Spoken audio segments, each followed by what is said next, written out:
आधे बाउल दही में 4 चम्मच MDH चटनी पुदीना मसाला डाला, स्टर करो, पुदीना चटनी तैयार। MDH चटनी पुदीना मसाला।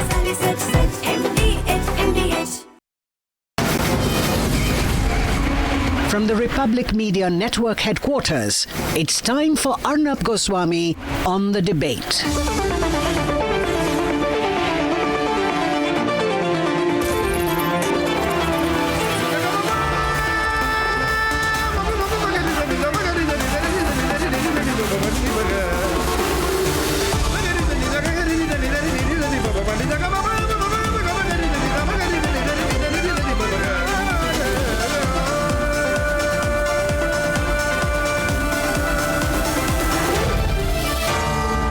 Arnab Goswami on the debate.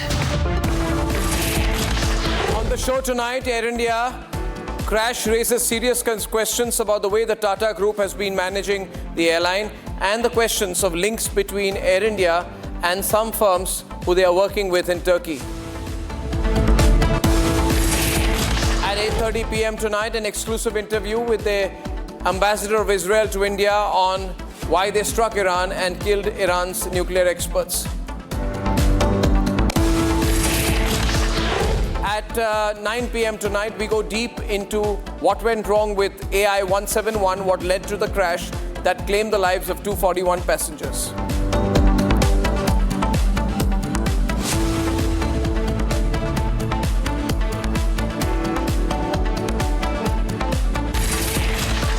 First tonight, I'd like to say to the Tata Group and to Air India that this is Republic. The Tata Group and Air India, maybe the Tata Group doesn't know, but they should know that this is Republic. This is the Republic Media Network. It is the largest, most impactful, and the only journalist-owned news network in the country. We will ask the questions.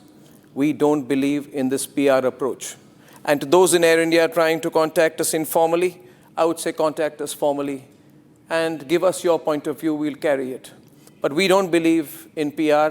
We don't believe in any planted stories. We will do what we want to do in the interests of our viewers as the largest and most impactful news organization in the country. Now, ladies and gentlemen, according to multiple media reports, 2 weeks ago, Air India's foreign CEO, Campbell Wilson, himself confirmed that heavy maintenance for some of the airlines' wide-bodied B777 and B787 aircraft had been outsourced to a Turkey-based group company called Turkish Technic. Calling it part of a global supply chain, Wilson said that India currently lacks sufficient capacity for such maintenance. I want to know from Air India when they will give us a reply as to which firms are maintaining the aircraft of Air India, who is managing the maintenance of the flight that crashed, who is managing the B777 and B787 aircraft, and does Turkish Technic do maintenance for any Air India aircraft? According to the Turkish Technic website, this is the maintenance arm of Turkish Airlines, and its shares are owned by Turkish Airlines, and 49% of Turkish Airlines is reportedly owned by the Republic of Turkey through its sovereign wealth fund, making this ultimately Turkish Technic also linked to the state of Turkey. And the state of Turkey is inimical to the interests of India. The state of Turkey works with Pakistan. The state of Turkey sent drones to fight India. The state of Turkey is effectively, for the people of India, an enemy state. Air India needs to answer the questions of the Republic Media Network. Instead of accurate, responsible, and informed reporting, many channels are today asking broad questions and only carrying human interest stories about what happened and the tragedy which happened. Republic believes that while we do that as well, we request a clarification from Air India by sending them an email. We are yet to hear from them. We want them to answer our questions. 4 hours have passed. The mail went at 3:55 p.m. Air India has not responded yet.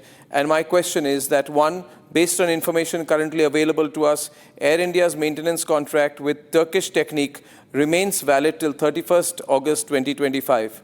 Can you please confirm whether this is correct? This is my first question. When was the initial maintenance agreement with Turkish Technic signed? How many times has this agreement been renewed since its inception? When was the most recent renewal of the contract with Turkish Technic carried out by Air India? How many aircraft in Air India's fleet by type and number are currently maintained by the Turkish Technique contract? Specifically with respect to the Boeing 787-8 aircraft that was involved in the June 12th crash, which entity is responsible for its maintenance and airworthiness, and at any time in the past has it been maintained by Turkish Technique? The reason I'm asking Air India, respectfully as a journalist, as a citizen of India, to snap all ties with Turkish firms is because unless Mr. Chandra of Tata Group is not aware, which knowing him, I cannot believe he's not, and unless Campbell Wilson pretends that he is not, the fact of the matter is Turkey is Pakistan's second largest arms supplier after China. It has bolstered its military with advanced exports like Bayraktar drones and cruise missiles. We can't do business in a strategic sector with Turkey. That's a visual of Campbell Wilson running away from Republic's Gopi yesterday at the airport. That question on Turkey was asked. And that question on Turkey is very relevant. During Operation Sindoor, the Tata Group and Air India very well know that Pakistan deployed 300 to 400 Turkish origin drones across 36 locations to probe India's air defenses and launch kamikaze strikes on strategic positions. Nobody more than the Tata Group is aware, because the Tata Group also will work in India's defense sector, and therefore we cannot ignore the fact that Turkey has taken an anti-India stance, and Erdogan has emphasized in his visit to Pakistan that Kashmir is and will be the same for us, drawing a battle between the Gallipoli battle and the Kashmir conflict. There is no country which is as anti-India as Turkey. And logically, therefore, I want to know whether Air India has been given a long rope to decide how to carry out its business with this Turkish company. But I refuse to believe, unless there's a commercial interest involved, I refuse to believe that there is no other place where Air India planes can be maintained than Turkey. These are relevant questions. Air India, listen to us. This is Republic. We don't do PR. Answer our questions. We'll put it on air. We might send you a few more questions after that. Let's debate.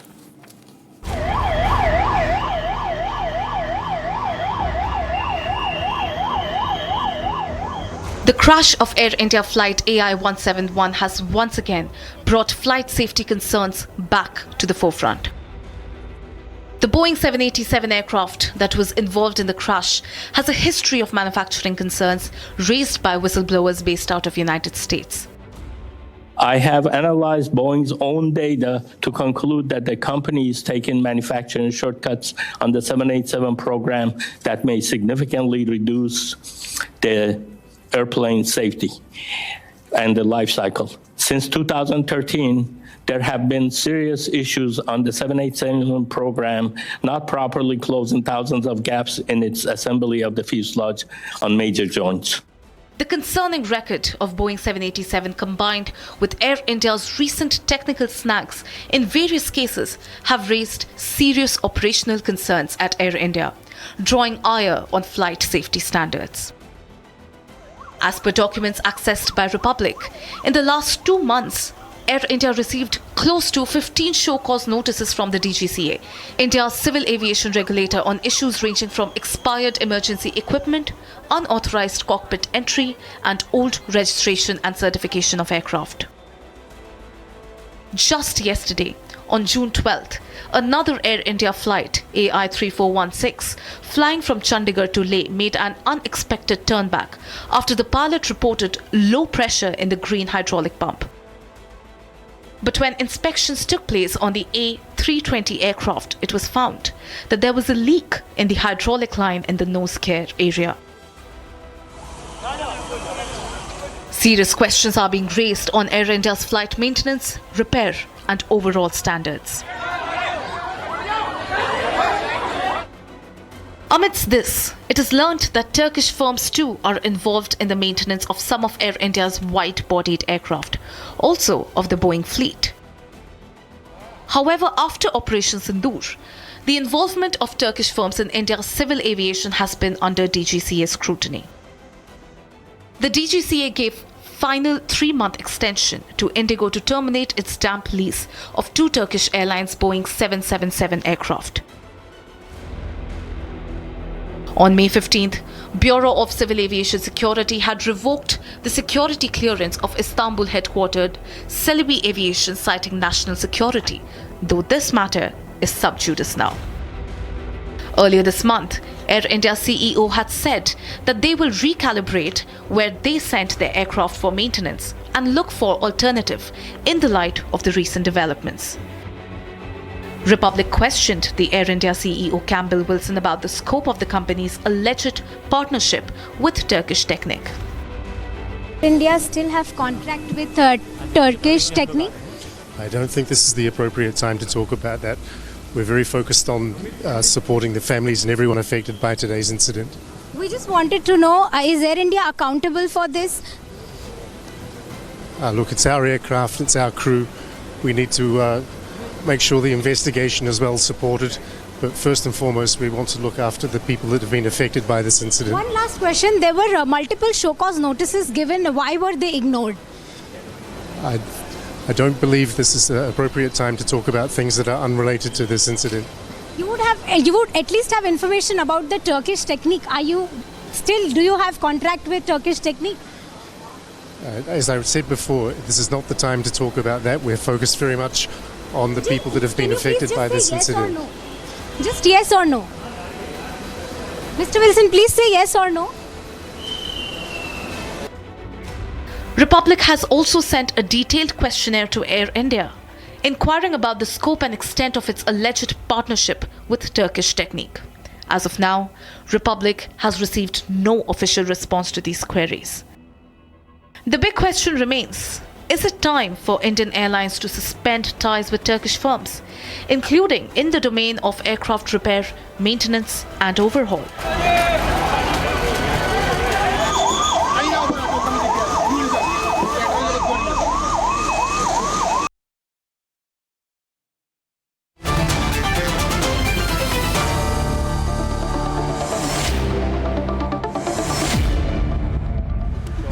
Is a global aviation safety expert joining us this evening.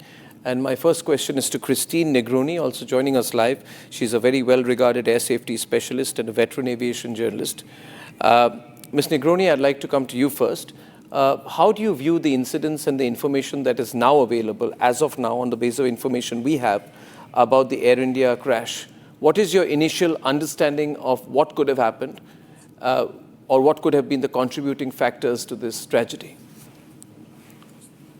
Well, the goal of the investigators is obviously to take a look at all of the evidence that is available, including the videos, but more specifically, the cockpit voice recorder and the flight data recorder, which will provide fact-based information for the investigation. And that will narrow the scope of where the investigation will lead and what the contributing factors might be.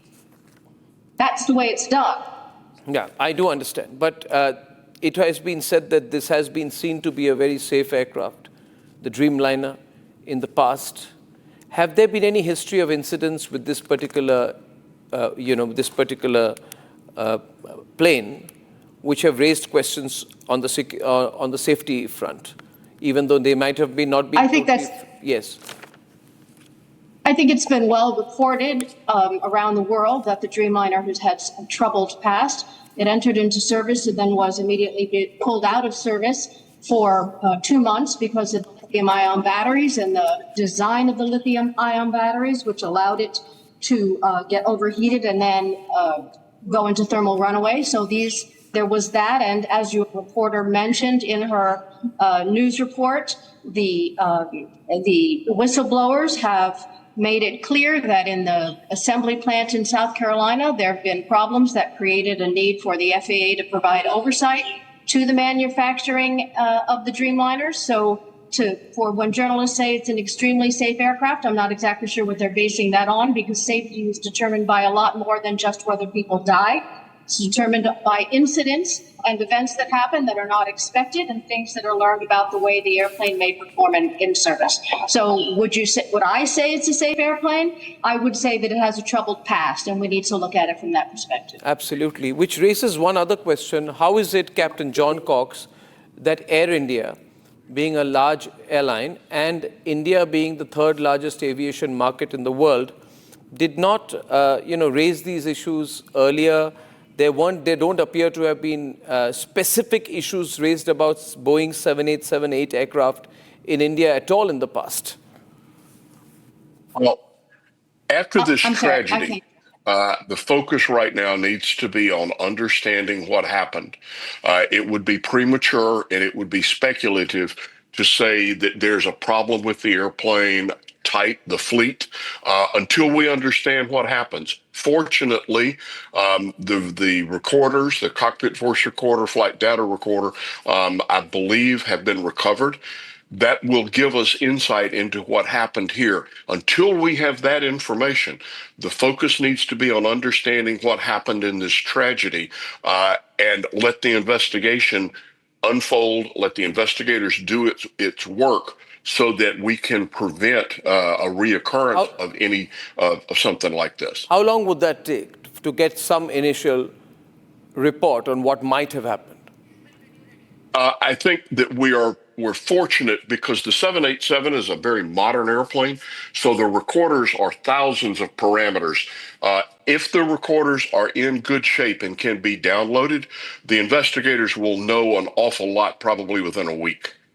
Is there anything, lastly, Captain John, and then to Christine, Captain John first, that you can, I don't want us to second guess anything, but here across India, there has been a lot of speculation given the fact that this only went up. The problem started when it was 200 to 300 feet in the air.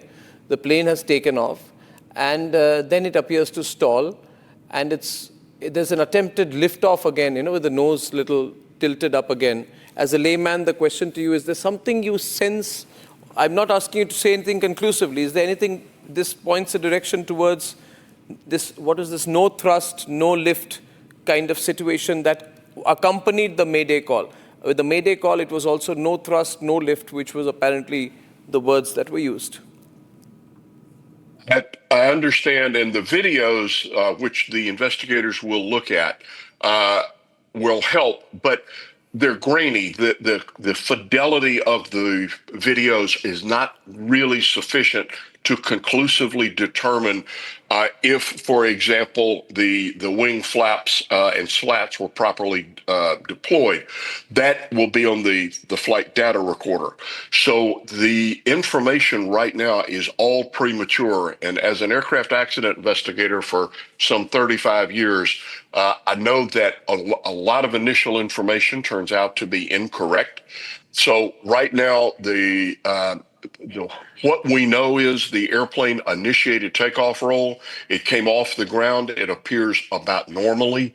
It got a few hundred feet in the air. The rate of climb decreased, and then it began to descend, and it descended into the ground.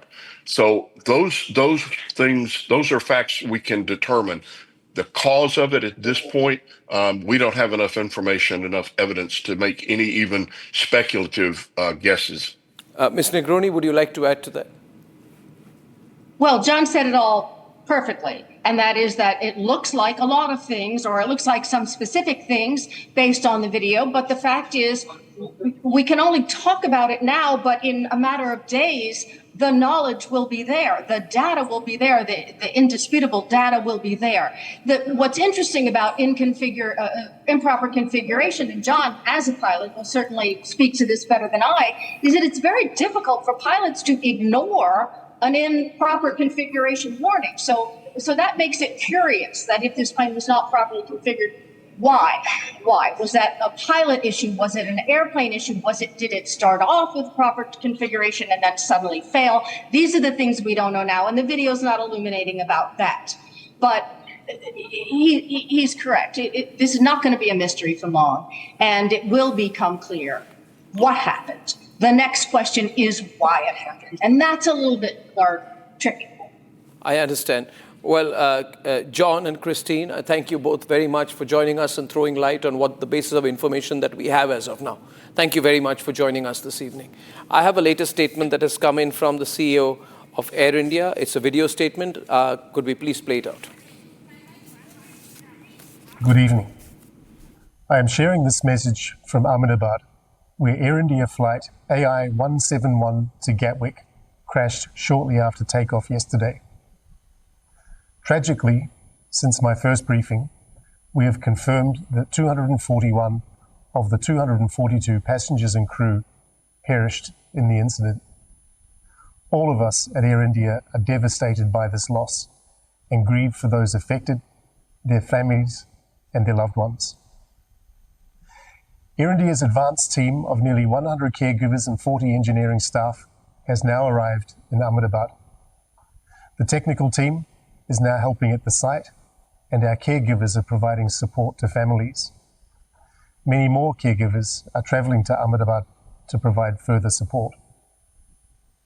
We have set up Friends and Relatives Assistance Centres at Ahmedabad, Mumbai, Delhi and London Gatwick airports for the next of kin of our passengers and crew members.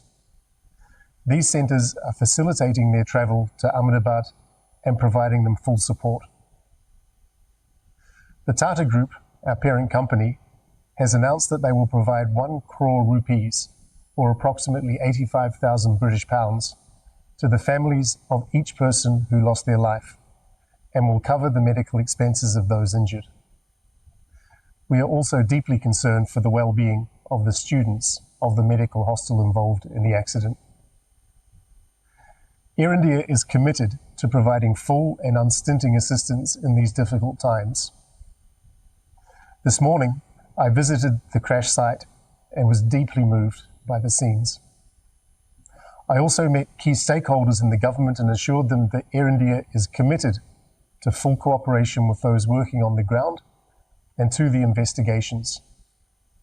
We know that the investigations will take time, but we will be fully transparent and will support the process for as long as it takes.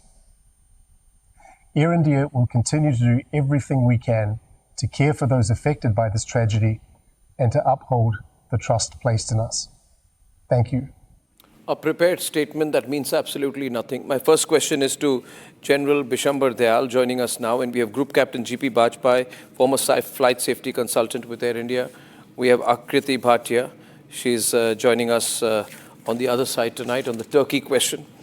And we'll have Lokesh Jindal join us as well. I'm quite shocked that there is still an agreement that they have with a Turkish company for maintenance of some of their wide-bodied aircraft. I don't know if this one particularly. Is that a good thing, General Dayal? Given the context of... Arnab, that is a very large issue that you have raised, and I'm telling you that's shocking actually. And why it is shocking is because we as a country don't think through anything. See, we have one of the largest in Asian context, Southeast Asia, in this region, largest Air India Engineering Services Limited, AIESL, which holds all certifications for Airbus, for Boeing, for all aircraft, all types of certifications. I do not know where such a wonderful organization has, over this period, where has it gone, and why Air India had to suddenly go to Turkey, that issue. Secondly, why didn't we carry out a complete security? You cannot have Celebi the aviations or their maintenance MROs going to Turkey when you know that we have not today. Turkey has been supporting Pakistan for last 10 years. It's well known. It's an established fact. So why did our security agencies even permit this sort of a thing? Why did the security agencies permit an agreement between Tata's owned Air India and Turkey? Lokesh Jindal is on the other side. Lokesh, what do you think? Well, Arnab, there is already an aircraft accident investigation bureau that we have working under Ministry of Civil Aviation, which works as per the guidelines and protocol established by International Civil Aviation Organization, and which is looking into this entire matter. What I intend to say is that let the investigation bureau come out with its findings. Only then it would be. So after Operation Sindoor, when Celebi had its security clearance taken away, Group Captain G.P. Bajpai, they went to the court questioning it, but still Celebi lost the contract for ground handling. How come this carries on till date? Is that a safe thing to do? Is that good for the country? Group Captain? No, Arnab, I don't agree at all, because I, being a loyal member of the Rashtratham, is a firm believer that friend to friend is a friend and friend to enemy is an enemy. And Turkey is the same country who has supplied the drone, and in those hot times when we were almost in a war situation, or in fact we were undertaking war with our enemy, Pakistan, Turkey took the side of Pakistan. So it had really troubled me. And as far as the Selvi things are there, to best of information available to me, though the Turkey's security clearance and everything has been stopped, but all the men and the material of the Turkey has been distributed to two firms. One is the Bird, who is taking care of ground handling, and the second is Indo-Thai firm. And the Bird, most likely, I am not very sure, is handling, is performing the ground handling activity at Ahmedabad. It is yet to be confirmed, but the information I got from my sources, it is the Bird who is doing.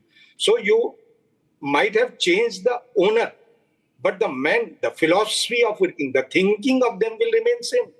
That's my thinking on the subject. I'm with you on this. Dr. Akriti Bhatia is a postdoctoral fellow at the Delhi School of Economics. What's your take on this? Akriti. So, Arnab, there are two separate issues that we're talking about here. And if we're talking about Air India breach and disaster, strict investigation is needed to look into the role and involvement of this Turkish firm. But the bigger question, I would say, is not just for Air India and Tata, but also to the government of India, which has been outsourcing and privatizing priority sectors like defense, airlines, and railways, and therefore outsourcing the safety and security of citizens of India. So whoever is being involved needs a very strict kind of supervision and check. That's one. And the second is that post-Operation Sindoor, the deteriorating relations between India and Turkey, there are different kinds of countermeasures that have been taken by the government of India, economic, academic, tourism-related countermeasures. So it's not that our government is sitting quietly. No, our government is responding now. My problem is, Akriti, that our government is responding now. I will have information with Shawan at 9 o'clock that the government is now asking for urgent information from Air India on who their third-party maintenance agencies are after Republic Media Network has made this a public issue. But till now, transparent from the get-going, and also right after Operation Sindoor, when the Turkish involvement with Pakistan and the drones and all of that was visible, with immediate effect, some actions should have been taken, and not those 3-month notices and such kinds of things should have been there. This is all. That's the point. There is no urgency. Akriti, that is my point. In the government system, there is no urgency, Doctor. I have a letter here. I can show it to you. So you want to have a look at this? This is an investigation report. You can see it, which shows that planes were flying. I'm handing it over. Planes are flying with expired emergency equipment. You will see in that the offender is Air India. Campbell Wilson's name is in the first page. This is an authentic document. And in response, the Civil Aviation Ministry gave 15 days. General Dayal, that you respond to us in 15 days. This whole approach is like that.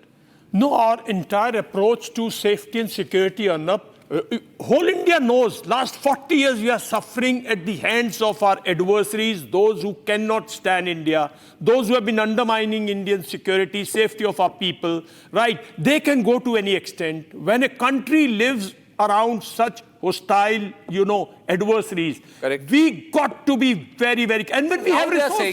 There's no point. The same government is writing to Air India saying, reply to us by the end of the day. Arnab, see, I'm not an aviation expert. Look at and I don't know whether our people are so conscious today that this investigation will go beyond the technical aspects. This is one of the best aircraft. This has got twin engine, which are Rolls-Royce engine. It may have defects into its in design and all. But there is government failure also in this. But Arnab, there could be any other threat. What are the threat? There could be any. I am of the opinion that today these are all electronic systems. I mean, the aircrafts inside are not no more operational things, are no more mechanical, no more manual by hand. Most of the things are electronic, most of the things are digital. And I personally feel, and I don't want to create any suspicion or anything, and I don't want to accuse anybody, but I'm of the opinion that whenever such things happen, our security agencies must look into it. Is there any scope where our adversary has done any sabotage, any cyber, anything? Because these are painful things. It is one of the most devastating things. Our sympathies are with our people. Our people, I mean, those who have lost. We in garb of sadness and in this gloom, our security agencies must see through.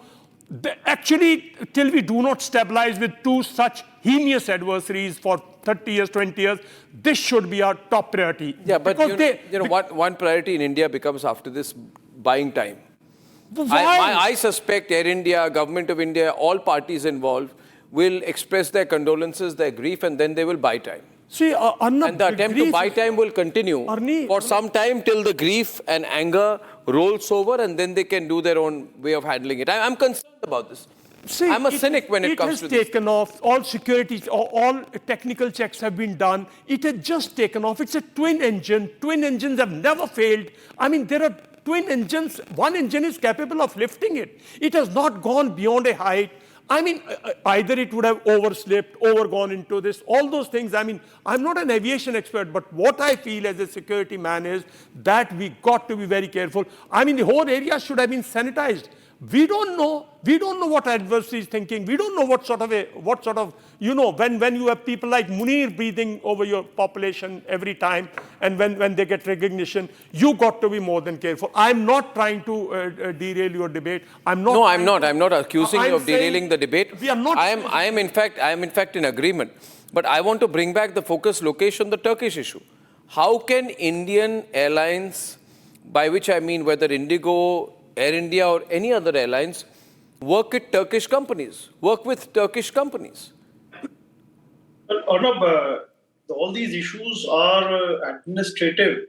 And if the government enables any private company to engage in any form of a contract with other private company within the framework of law. No, what is the framework of law? What is the framework of law, Lokesh?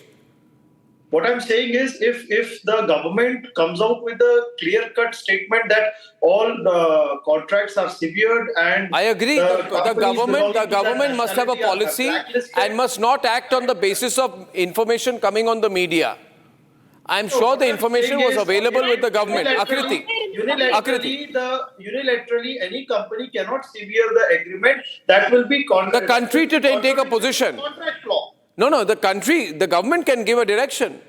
Yeah, so what I'm saying is, still the investigation is on. Now, Boeing has got a bad track record. 2024, the Boeing aircraft door just flew in the air. I mean, only after 9 minutes when the aircraft has taken off, the door, it flew in the air. So there has been a lot of issues which are concerning the Boeing company. I am with you on that, but I'm saying that right now I truly believe it is the government which has to stop giving a long rope to any companies working with Turkish industry, especially in strategic areas like aviation. This is only elementary. I thank you very much, General Dayal, and everyone else for joining me here. ये है secret recipe, MDH का जीरा SIP, जल जीरा मसाला. Sip जीरा SIP, MDH का जल जीरा सिप, MDH का जल जीरा सिप.